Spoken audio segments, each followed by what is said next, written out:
Cette série vidéo vous montre comment implanter une relation MN dans un projet .NET Core. En effet, une relation MN est souvent retrouvée, par exemple, dans un formulaire web. Aucune, une ou plusieurs cases à cocher peuvent l'être pour un milieu de stage. Pour réaliser une relation MN, on va avoir trois tables. On a ici la table employeur et j'ai la table ici mission employeur.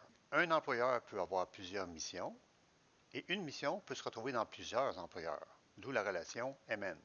Pour cela, il faut la table du milieu. La table du milieu qui est la suivante. Clic, glisse. La table du milieu comporte, dans mon cas, trois champs.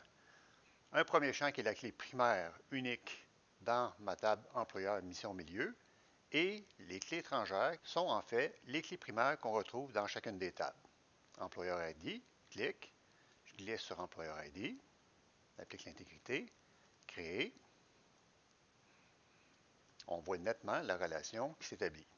Je fais la même chose avec mission employeur ID, avec la clé primaire dans mission employeur. Intégrité référentielle, créer.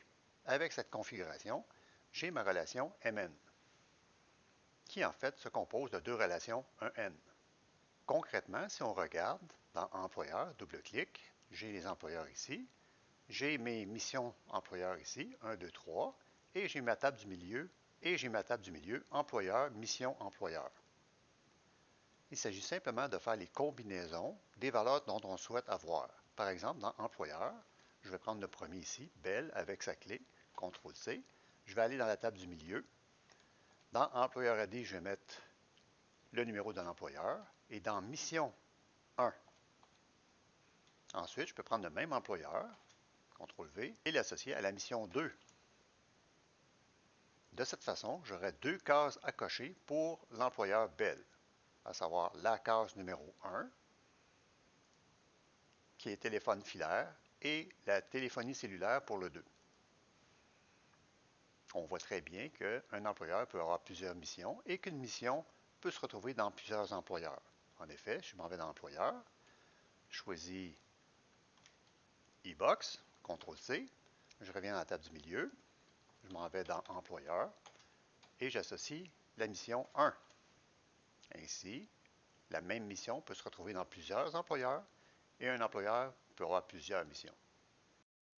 Il reste un dernier point à ajouter dans mon modèle, c'est-à-dire la suppression en cascade. En effet, si je supprime un employeur, les lignes employeur-mission doivent également être supprimées.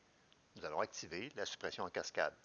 Cette opération devra se faire aussi en C# à l'aide du flux API. Double-clic sur la relation et je coche effacer en cascade.